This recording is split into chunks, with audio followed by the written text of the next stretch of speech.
रोशनपुर नाम के एक छोटे से गांव में भूषण नाम का एक व्यक्ति रहता है।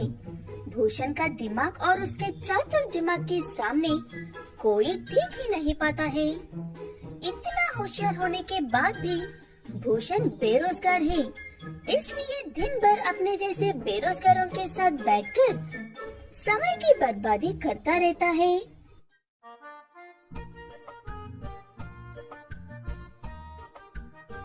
आज उस पेड़ के 120 पत्ते टूटे हैं।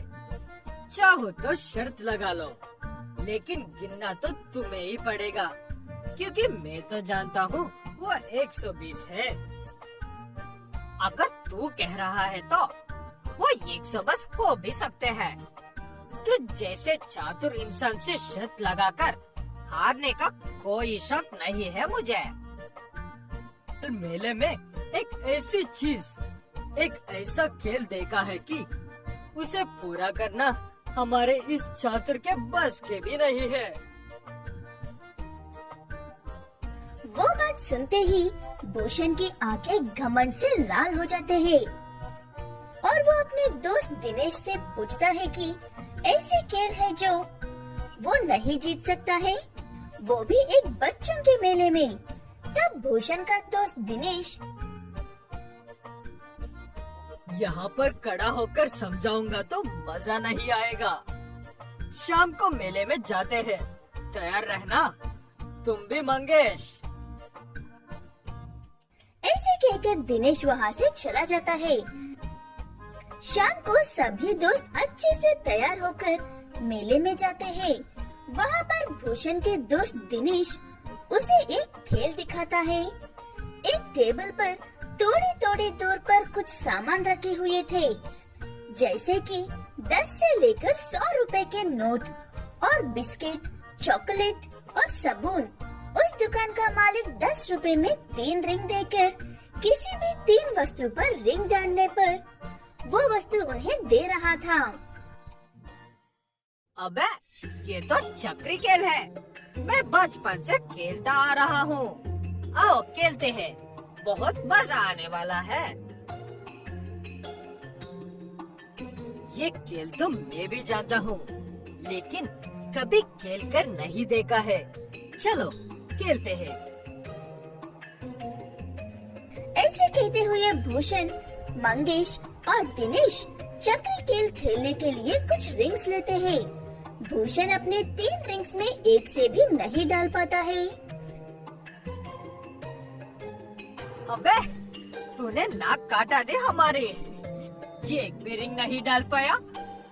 अब देख मैं कैसे एक एक करके सभी रिंग्स डालता हूँ।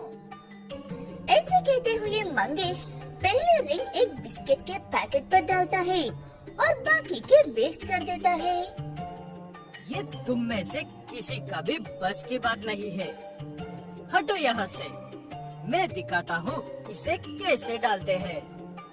ऐसे कहते हुए भूषण 3 के 3 रिंग्स 100 रुपए की नोट के ऊपर सही से डालता है। तभी पीछे से शोर आता है। तीनों दोस्त वहाँ पर जाकर देखते हैं। वहाँ पर एक और चक्री का खेल रहा। उस खेल में अभी बिस्किट्स के पैकेट्स थे और एक ही 1 लाख का प्राइस था।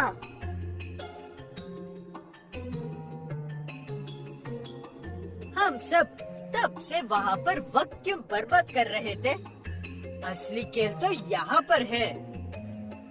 ऐसे कहते हुए भूषण उस चक्री खेल वाले से रिंग्स देने को कहता है। तब वो चक्री वाला ऐसे कहता है, ये रिंग 100 रुपए का है। खेल जानते हो तो 100 रुपए को 1 लाख में बदल सकते हो। किस्मत तुम्हारे हाथ में है। मेरे एक ही रिंग काफी है। एक से ज्यादा रिंग खरीद कर पैसे क्यों बर्बाद करना है? ऐसे कहते हुए भूषण एक रिंग खरीदकर डालने की कोशिश करता है। वो बहुत खरे पहुंचकर चुक जाता है, इसलिए भूषण एक और रिंग लेता है और फिर से कोशिश करता है और फिर से चुक जाता है। भूषण ऐसे उसके और उसके दोस्तों के सारे पैसे खत्म होने तक कोशिश करता रहता है, लेकिन एक भी रिंग नहीं डाल पाता है। भूषण को तब शक होता है और वो टेबल के नीचे देखकर वहाँ से एक चुंबक निकलता है। तो ये है तुम्हारे खेल का राज, हाँ? धोखेबाज कहीं के। ऐसे कहते हुए सब मिलकर उस चक्री खेल वाले की खूब पिटाई करके अपने पैसे वापस ले लेता है। तुम दोनों मुझसे हमेशा कहते हो ना, इतने होशियार को कुछ भी करके पैसे कमा सकते हो। वो कुछ भी करने पर आखिर में ये हाल होता है। इसीलिए चाहे कितने भी देर हो, गलत रास्ता नहीं लेना चाहिए।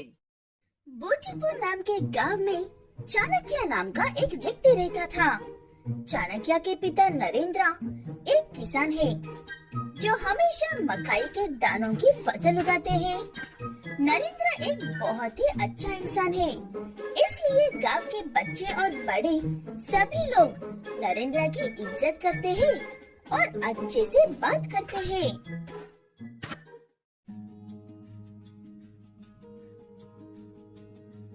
सुना है कि इस बार की फसल कुछ खास नहीं हुई है। ऐसा क्यों नरेंद्र? पहले तो ऐसा कभी भी नहीं हुआ था ना। फसल हर बार की तरह इस बार भी अच्छी हुई थी, लेकिन मैं 2 दिन के लिए शहर जाकर वापस आने तक जंगली जानवरों ने आधे फसल खराब कर दी। अब मुझे समझ में नहीं आ रहा है कि बची हुई फसल को मंडी लेकर जाऊं या बाजार में ले जाकर बेचना चाहिए। अपने बेटे से मदद मांगकर देखो, उसके पास ट्रक भी तो है। चाणक्य एक दवाइयाँ बनाने वाली फैक्ट्री में सामान लेकर आने और वापस लेकर जाने का काम करता है। चाणक्य अपना ये काम बिल्कुल भी ढंग से नहीं करता है और आधे से ज्यादा वक्त अपने ट्रक में सोता रहता है, इसलिए उसे हमेशा डांट सुननी पड़ता है।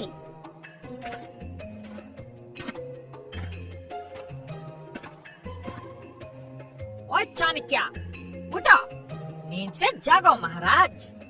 तुम्हारे घर वालों ने तुम्हारा नाम चाणक्य रखकर गलत काम किया है। कुंभकर्ण रखते तो अच्छा होता। अपने बॉस की बातें सुनकर चाणक्य उसे मुंह पर तो कुछ कहता नहीं है, लेकिन मन ही मन में वो भी अपने बॉस को सारी बातें सुना देता है। ये बात चाणक्य का चेहरा देखकर कोई भी पता लगा सकता है। अभी 5 मिनट में पहुंचाकर वापस आता हूँ सर जी, अब चिंता मत कीजिए। ऐसे कहते हुए चाणक्य सामान लेने के लिए अंदर जाता है और वहाँ पर कुछ ऐसा देखता है जो सुनने में नामुमकिन लगता है।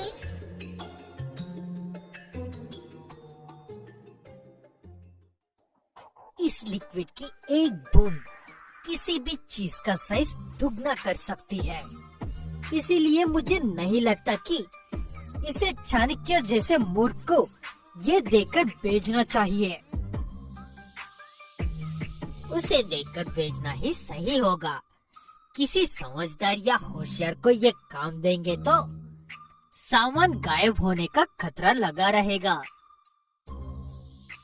चाणक्य उन दोनों साइंटिस्ट की बातें चुपके से सुन लेता है और एक अनजान व्यक्ति की तरह जाकर वो लिक्विड्स उठाकर अपने ट्रक में रखता है और दूसरी जगह पर पहुंचा देता है, लेकिन सारे लिक्विड बॉटल्स नहीं पहुंचाता है।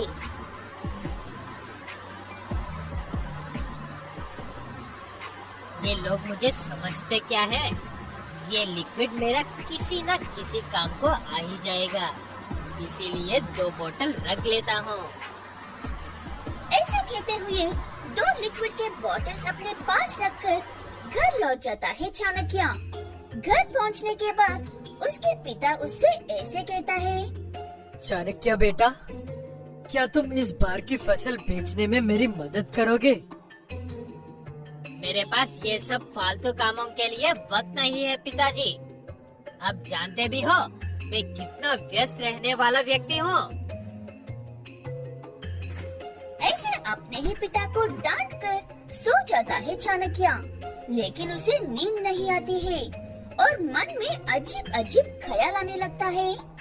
इसलिए रात को अपने पिता पर गुस्सा बरसने वाला चाणक्य सुबह उठकर ऐसे बात करता है।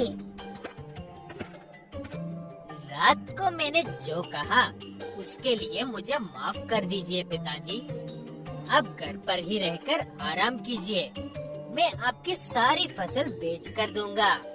अपने बेटे के मुंह से इतनी अच्छी बातें सुनकर नरेंद्र समझ जाता है कि कुछ तो गड़बड़ है, लेकिन वो उसे कुछ कहता नहीं है। चाणक्य उस लिक्विड को मकई के भुट्टे पर डालकर उन्हें बड़ा करके बेचने लगता है। मकई के दाने बड़े होने पर लोग शौक से खरीदने लगते हैं। भुट्टे ले लो भाई, सब भुट्टे ले लो। इतने बड़े मकई के भुट्टे आप अपनी जिंदगी में कभी भी नहीं देखा होगा। ऐसे भुट्टे बेच रहे चाणक्य के पास पुलिस वाले आकर उसे पकड़कर लेकर जाते हैं। वजह पूछने पर ऐसे कहते हैं,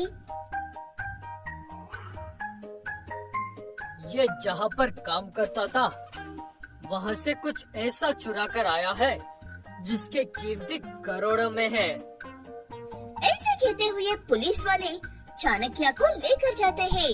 उसे देखकर नरेंद्र सोचता है कि बुरे काम का अंजाम हमेशा बुरा ही होता है।